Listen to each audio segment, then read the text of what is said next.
Welcome to the Coach Teddy Keaton Show here on HBCU Game Day. I am Sly the Sports Guy, joined by the one and only Coach Teddy Keaton. What's up? Coach. Smiling and high. I'm feeling good, Coach. Boy, I walked in the studios, shoulders was back, Coach. I had a little bit of shoulder wiggle on me, Coach. My back was up. Hey, man, this weekend I came home. My wife gave me a hug, gave me a kiss. She said, hey, I can kiss a winner now. Oh, wow. He said I couldn't kiss no losers. Well, you know, it's only because you attach to outcomes. I told you, we're process people. The process has to be the process, and you're never going to get past the process. And my guys have held on. They've carried that water till it turned to wine, and Saturday night was a movie. It was a movie, Coach. It was a movie down at Clark Atlanta University Panthers Stadium. They moved the game tonight. It was scheduled as an afternoon game. Correct. They moved the game to the nighttime. Battle of the AUC, Big Cat Classic, Big Cat Battle, whatever they want to call it this time.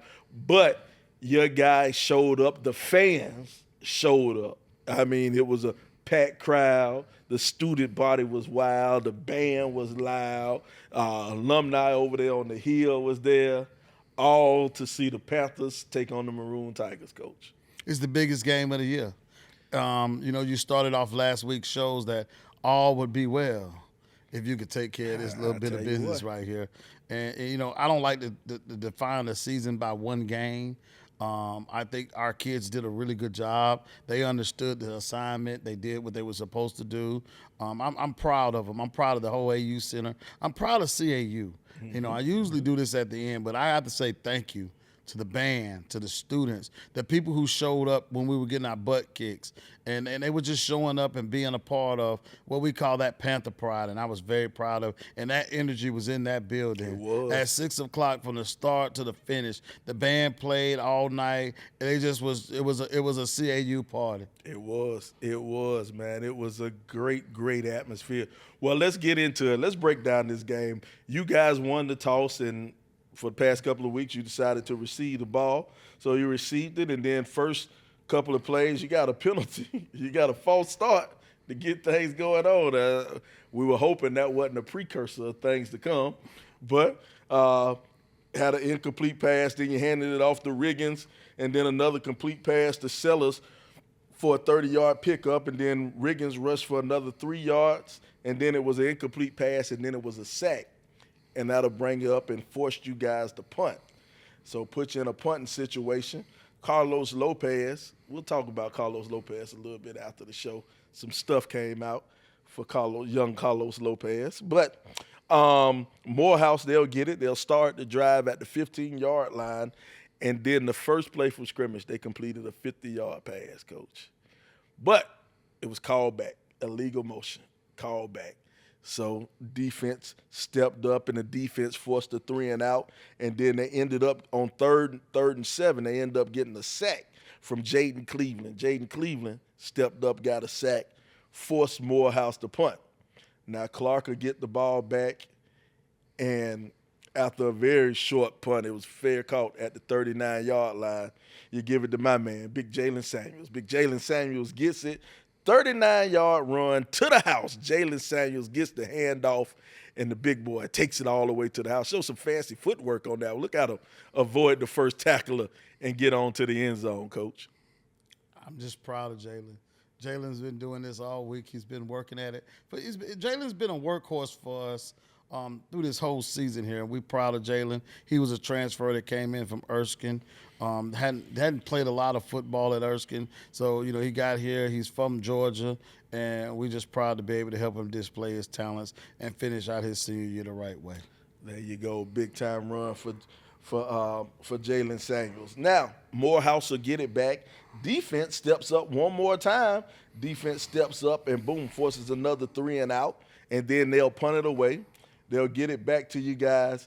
And, hey, quick strike offense, man. Y'all waste no time at all. Xavier Jackson with a deep pass to Ronnie West, for 27 yards. 27 yards for a touchdown. Xavier Jackson to Ronnie West. The freshman drops back. He He sees Ronnie got that single coverage on that side. We was going to exploit it. We saw it in the first drive, and Coach Cunningham dialed up a great play, and the results of it was 6, and we were very proud. Our young freshman quarterback has done a tremendous job standing in the pocket, doing the things that he does on a regular basis. I tell you what, big-time pass, big-time catch. Now, Morehouse will get it. This time they'll start the drive at the 42-yard line. It was a big return that'll get them at the 42-yard line. And then once again, the defense steps up big, and they forced a fumble. And who was that? Eric Searcy knocked it loose. Searcy, sophomore linebacker, leading tackle on the team, knocked it loose. And then you guys will get it 1st and 10 at the 35. Now, seemed like it took a little bit of time now. You started off. Jackson, he'll complete a short pass to Amon Harris for 5 yards, and then he'll complete another short pass to David Martin for 7. Now he'll complete another short pass to Amon Harris, and Dante McCall gets the rush for 8 yards. Pick up an illegal snap penalty on that one. The center was playing with the ball or something like that. Yeah, it's infraction snap. When he took it, he spent it, and he picked it up. So when you take it off the ground, it's automatically going to call it a snap infraction. All right, that's something for you youngsters out there to watch out for. All right, now it'll be 2nd and 7. Xavier Jackson, he'll complete a short pass to Ronnie West, and he'll take it 17 yards to the 11. And then on 1st and 10 at the 11, an incomplete pass. And then on 2nd and 10, Dante McCall will get an 11-yard rush to the house for his first touchdown of the night. Dante McCall taking it to the house. There's another transfer, another senior transfer running back that came to us this year from Kentucky State. And he joined us, and he's done a tremendous job of playing in that rotation back there. I haven't had many touches because Alan Riggins has pretty much been carrying the workload, but we did some, homework this year. We wanted to try to find us some backs, and I think all of them, we played running back by committee. They did a pretty good job of trying to help us in that area. All right, Coach. It's 21-0 in the first period, Coach. 21-0 in the first period. Looking good to start things off, Coach. All right, Morehouse will get it.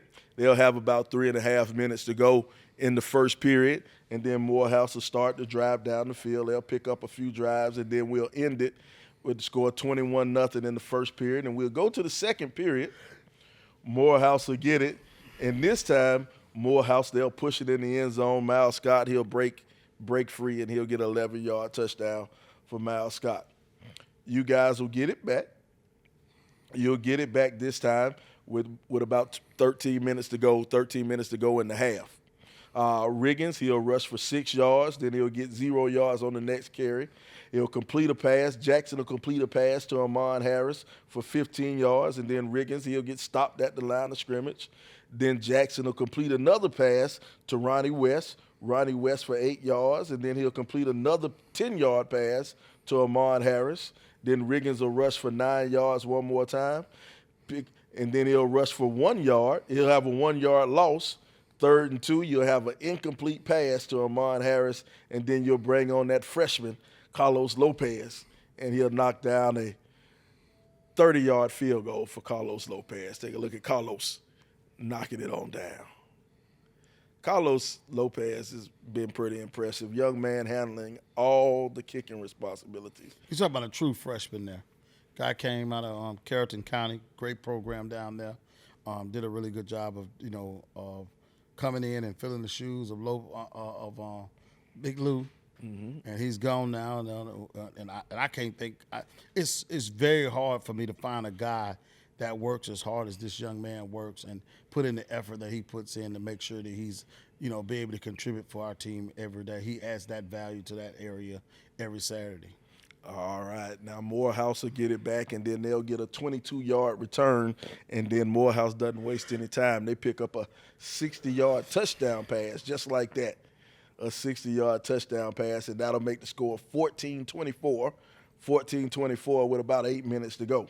Now, you guys get it. We want to see if you can respond. David Martin, he'll rush for 5 yards, and then Jackson, he'll complete a pass to Ronnie West for 10 yards, and then Samuels, he'll get a 3-yard run, and then And then Jackson, he'll complete another pass to Amon Harris for 17 yards. And then he'll have an incomplete pass to Ronnie West.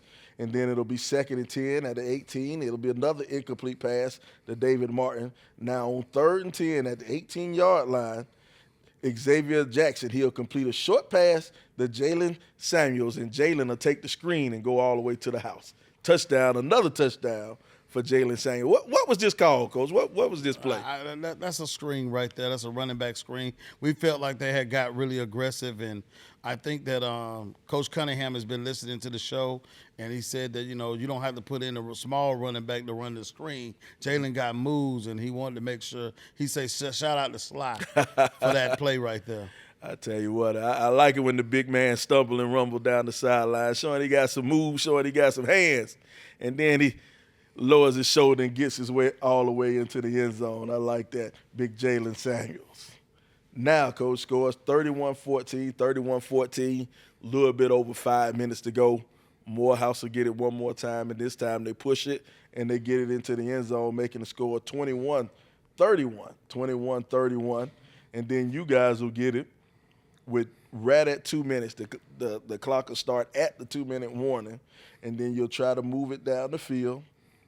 You'll try to move it down the field. You'll start off Xavier Jackson, a deep pass to Ronnie West for 23 yards, and then Martin, he'll rush for 16 yards, and you guys call a timeout at 1:30 to stop it. Then it's another complete pass to Jalen Faison. Jalen Faison caught a pass, but it was, and then next time it's an incomplete pass to Amon Harris, and then you'll get a pass interference call. A pass interference call will bring it up to 1st and goal, ball on the 9-yard line. You hand it off to Samuels for an 8-yard gain. He doesn't get it. And then this is when I got worried, Coach. I was like, oh, man. It was a fumble on the play by Xavier Jackson. I don't know if it was snap center exchange. He didn't have his hand all the way up under there. He was too busy looking for where he was going to go instead of having his hand together like we practiced at practice. Gotcha. But luckily we got on top of it. We recovered the fumble, and then on 3rd and 4, 22 seconds to go in the half, Xavier Jackson. I keep saying Johnson, Coach. I don't know why. I keep saying Johnson. Xavier Jackson will complete a short pass to Amon Harris for a 4-yard touchdown. Xavier Jackson to Amon Harris for a touchdown. We have been seeing this single receiver coverage all day.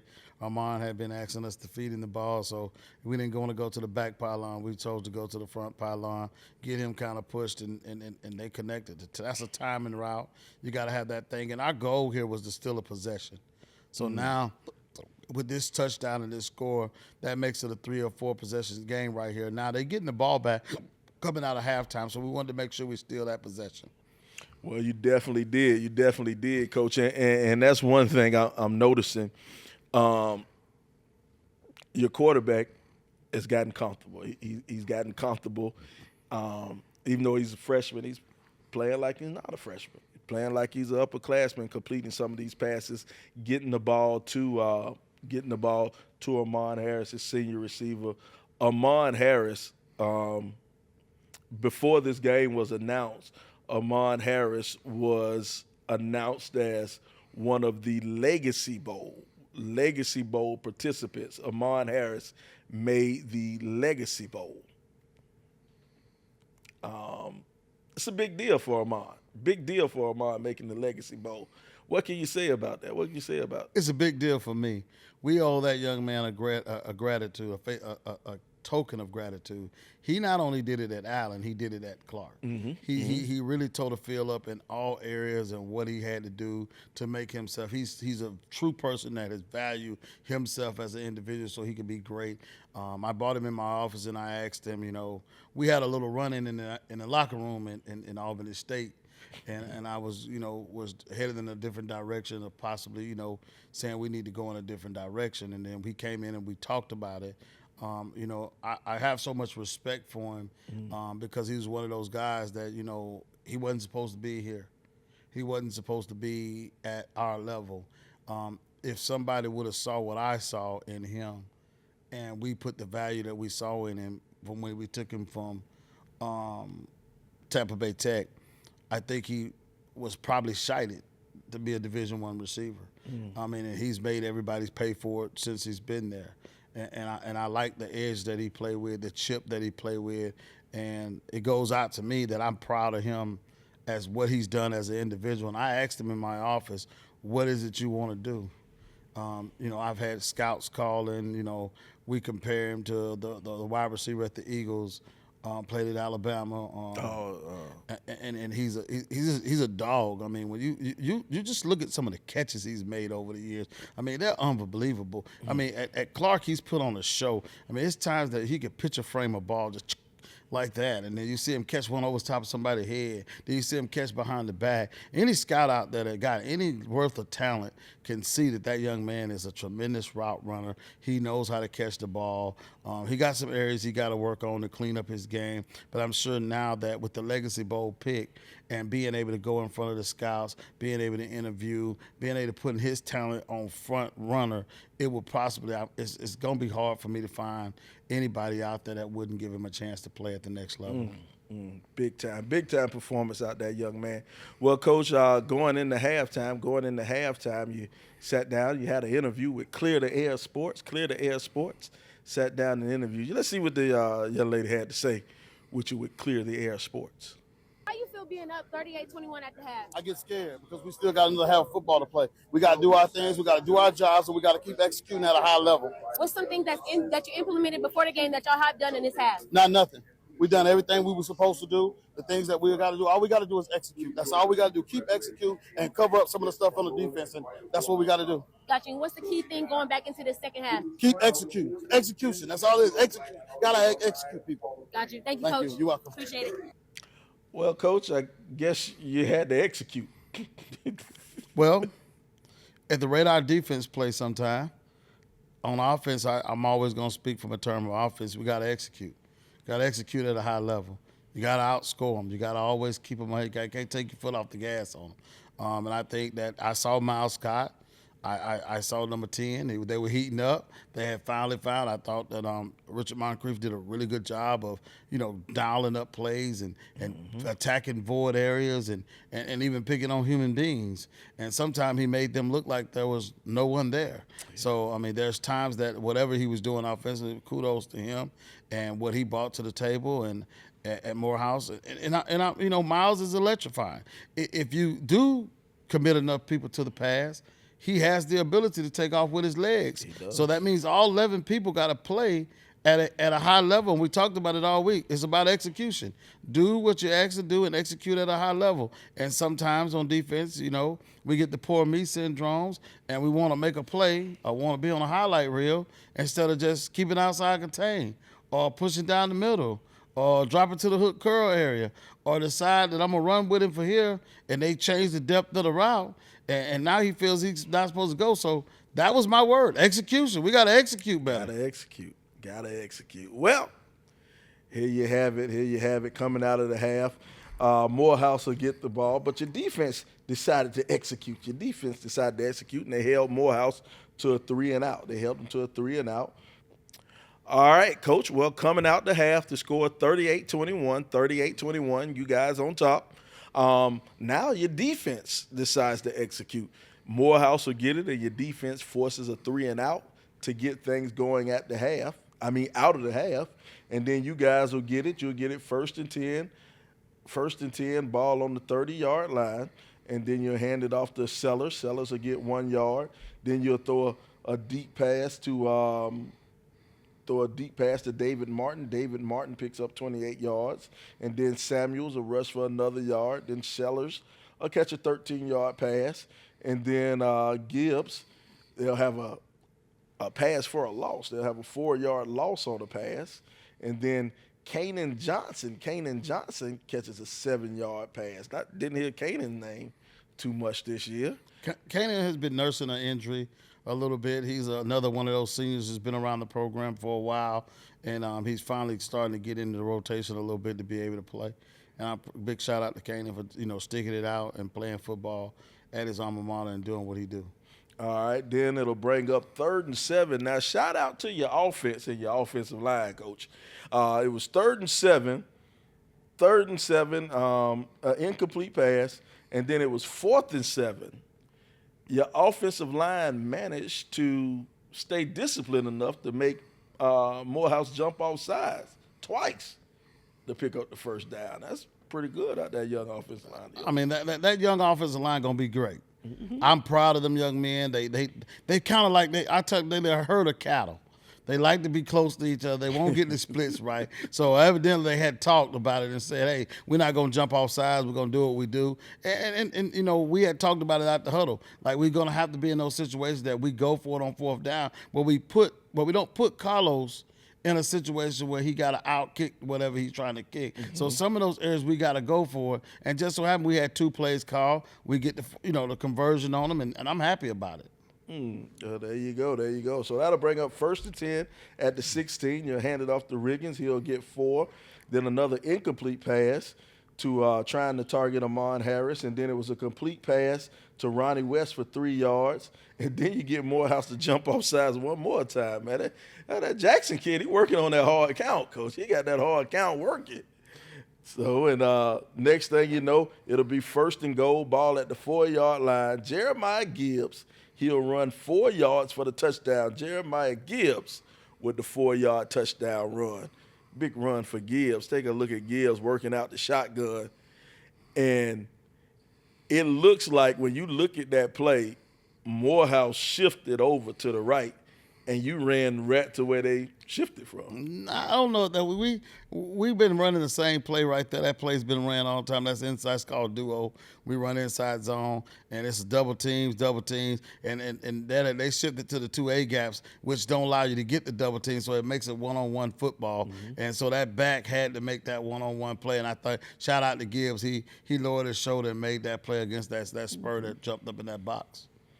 Well, Coach, I was trying to give you credit, man. Trying to give Cunningham credit for calling the right play at the right time. That's duo. That's all it was. It was duo. We believe in that play. Duo is a play we going to run. It's a staple part of our thing. And all the linemen know how to block it regardless of what you put in front of them. So those are, in every offense they have something they hang their hat on. They have a passing play and a run play, and we all believe that a broken clock is right at least 2 times a day. So when we be able to do that, we got to be able to do something right twice.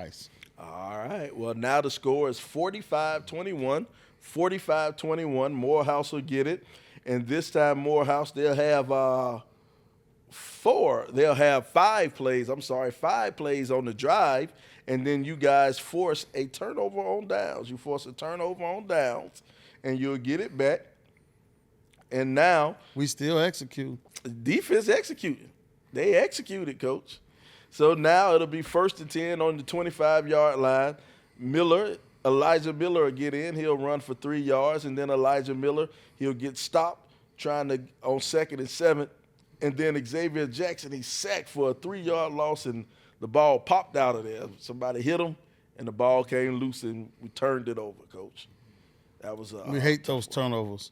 We hate those turnovers. We've been telling him, don't force yourself to have to make a play. We was kind of easing, trying to milk some of that clock off, put the ball, take the air out of the ball game, and we didn't need a turnover right there. And I think that kind of shifted the momentum a little bit. It gave Morehouse some life, and they knew that they had a chance to be able to do what they do. And I think this is the part of the story where it kind of started trickling downhill a little bit, and where Morehouse started strategizing against us. So let's get to it. It started to get a little rough, Coach. Now Morehouse, they'll take advantage of the short field, and they'll go 2 plays and put it in the end zone, and that'll make the score 28-45 with about 3 minutes to go in the 4th quarter. Now you guys will get it, and you'll try to move down the field. You'll get a nice kickoff. Well, they'll onside kick it. And they kind of caught you off guard with that onside kick. He didn't catch us off guard. He did? They caught the 2 guys off guard. This is what happened. Everybody knows you're going to steal a possession if you coach. Those are young guys, freshmen. They didn't. We told them there's going to be an onside kick here. If they score a touchdown, they need to get a possession back. Let's talk about what I did before the half. We stole a possession. We knew that they were going to get the ball back at the beginning of the half, right? Mm-hmm. So what we tried to do in the second quarter, we tried to milk as much time as we could get off the clock and take it in and score a touchdown so we would be up at least 3 to 4 possessions. Mm-hmm. So now they got to find a way to steal that possession back. Even if we score back and forth with each other, they're going to have to steal 2 possessions in order for us to get it back. They got one of the possessions back because we turned the ball over. They score. Now it's time to get the number 2 back. Right after that, they go for the onside kick. Great job by Coach Mathis and his staff. A little bit bad for us because we should have had our guys really ready for it, and we told them, but they wasn't ready for it, and especially for the one they kicked. There you go. And, well, the defense bowled up a little bit. Now, the defense, they allowed Morehouse to get all the way to the 5-yard line, but the defense held strong and forced the field goal. So Morehouse kicks a field goal. Now the score is 31-45. 31-45. We're at the start of the fourth quarter. Now you guys will get it back one more time, and this time they'll kick it off deep.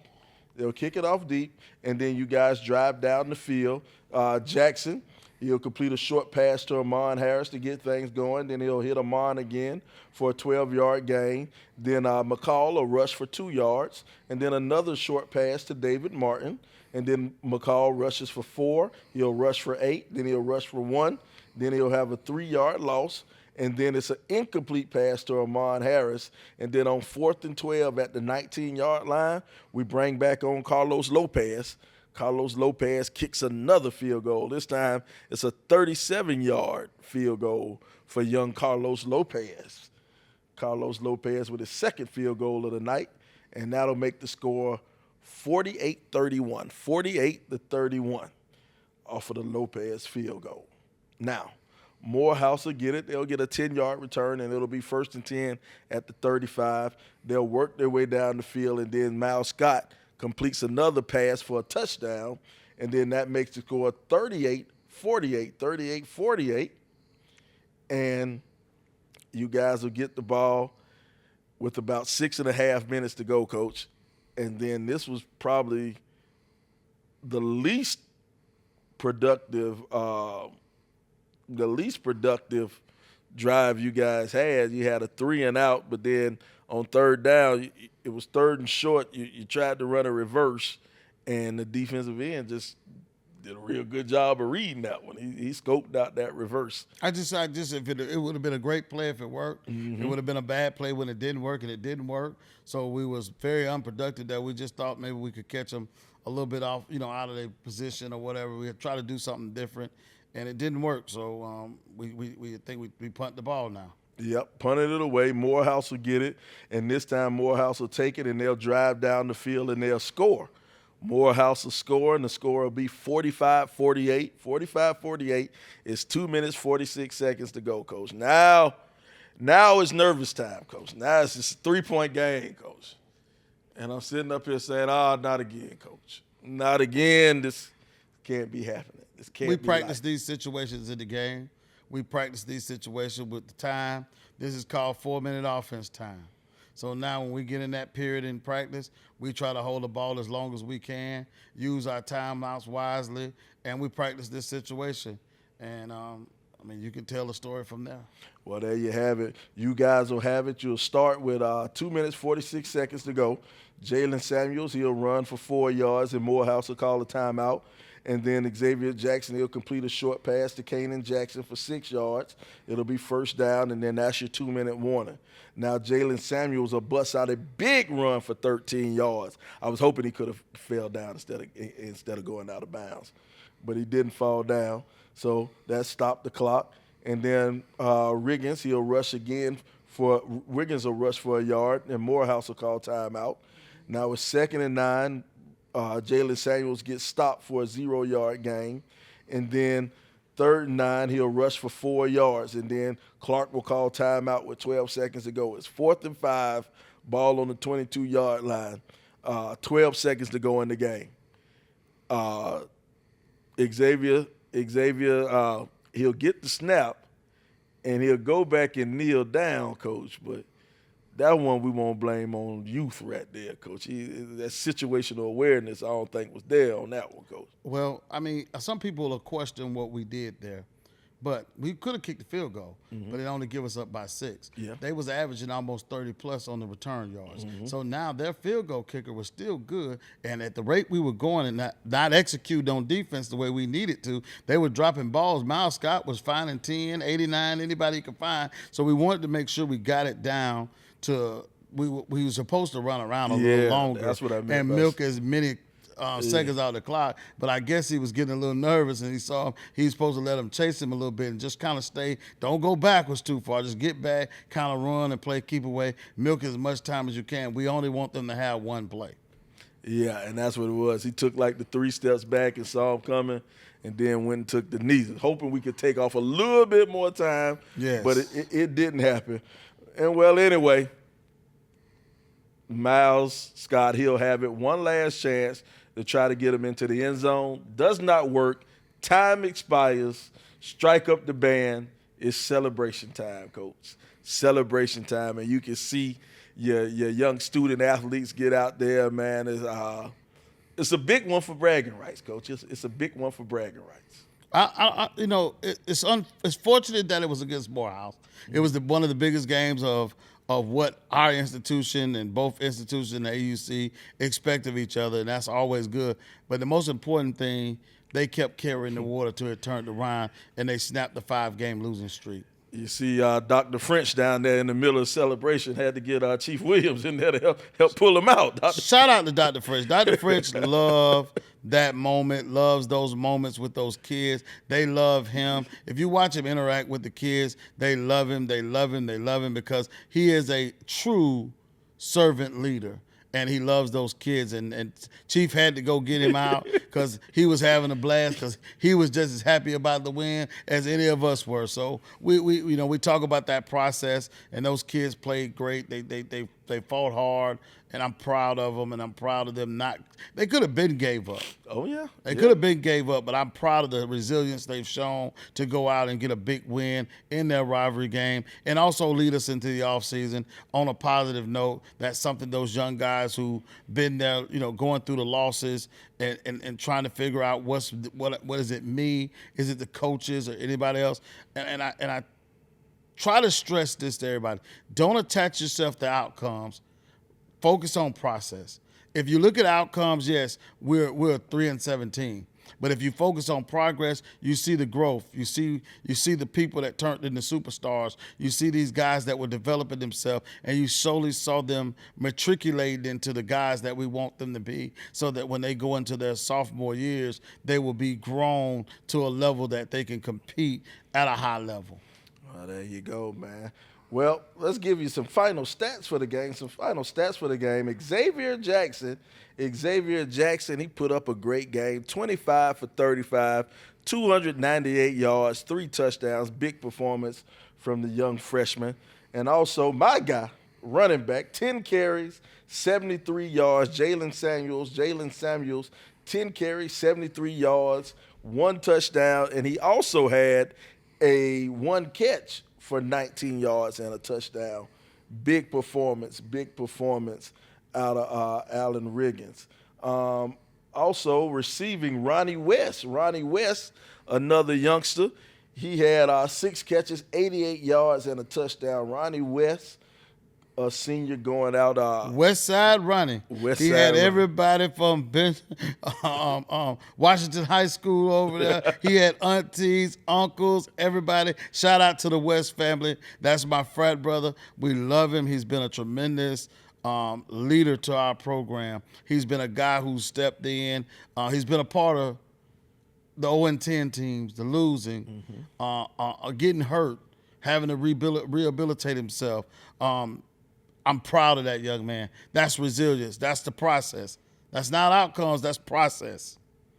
I tell you, big time performance for Ronnie West. And also, speak of another senior, I think David Martin. David Martin's a senior? Yes, sir. Another guy that's been there through those 0-10 teams. Another guy who's fought for the resilience, didn't get to play much, don't pop up on anybody's really radar, but he's been balling since start to finish this year, from Valdosta all the way to the end. He's been our little bingo guy. I call him, like, he show up when you need him to show up. He make a big catch somewhere, or he does something special. Another guy that had focused in on the process and not on outcomes. Because if they were focusing in on outcomes, they would have quit a long time ago. But they have turned around and been able to be a part of a championship, run that we had the year before, and also be a part of, the rebuilding and the reshaping of the CAU culture. There you go, man. And it's amazing. Kudos to those young men on our senior day, all the seniors out there getting their plaques and jerseys or whatever they get on senior day, and just being a part of the program, and being able to say they were the seniors who were there for the change, when Clark Atlanta turned the corner. You want to think about what a lot of people play sports for.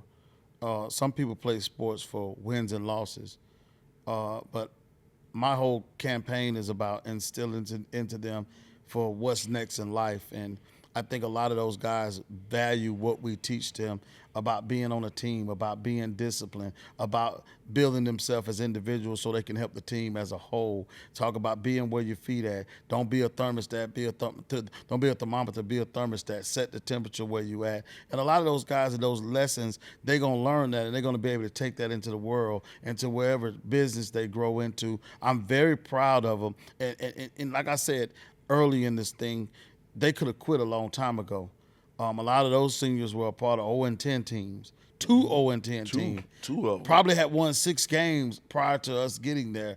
And for them to be as resilient as they are, they're going to make great business people. They're going to go out and thrive in their communities because they understand how to overcome adversity. And that's the model for them, to overcome adversity. So nothing will ever shake them and nothing will break them because they've seen the worst on that football scene, and they've also seen them at their best. Well, that is a wonderful thing. Well, Coach, the season is wrapped up. This is about it. Now it's time to hit the recruiting trail, going out there and find the next Clark Atlanta Panther, So all you youngsters out there who want to come on to a winning program, a great program, go ahead, send your tape. Send it to Coach. Don't send it to me. I can't do nothing for you. Coach don't listen to me. He don't listen to me. So send all your requests. Send them over to Coach. Coach will take a look at it, and hopefully, well, first of all, make sure you got your GPA right. That's the first thing. Make sure your GPA right. Then send your tape. Send it over to Clark, and so Coach can check you out. And hopefully you can become a Clark Atlanta Panther. And then also, if you become a Clark Atlanta Panther, you can wear some of this good-looking clothing right here. You can go and check out the Anthony Lawrence collection. Check out the Anthony Lawrence collection. Go to www.anthonylawrencecollection.com, or you can check them out on Instagram, The New College Flavor. Go and check it out so you can go and look nice and smooth with some good-looking sweaters and nice, comfortable sweaters to wear. Well, if you're going to send your film, I just want to know if you're going to be the next guy that's going to be the reason why Clark Atlanta be successful. Be the reason. Be the reason right there. Be the reason. Well, it has been another great year of the Coach Teddy Keaton Show here on HBCU Game Day. We're going to take a break for a couple of weeks so Coach can gather themselves back up and everybody can get back to normal, and then we're going to see you back in the offseason and see what's going on with Clark Atlanta football. Coach, you got anything to say before we get out of here, Coach? No, we just want to thank the fans, the band, Dr. French, Dr. Drew, all the CAU alum. Big shout out to everybody, Players Association, the Booster Clubs, everybody that's had anything to do with Clark Atlanta, the city of Atlanta. We can't do it without the city of Atlanta. They showed up 2 times in a big way, and we appreciate all that's been brought to us. We thank everyone that's involved, from the janitors that really help us, the unseen, the cafeteria workers, the people that really don't get seen, that play a role, the sports med department. Those are the guys who make sure everybody's healthy. And the young ladies that do the training, that give the water, that get paid nothing, that come out and do the equipment. We appreciate everyone that's involved behind the scenes that help CAU football. They are the true reason why we're able to put on movies like we did on Saturday It was night. a movie, Coach. It was a movie, Coach. It was a movie. Well, he's Coach Teddy Keaton. I'm Sylvester Williams. This is the Coach Teddy Keaton Show here on HBCU Game Day. We'll see you next time on D2 Wednesdays.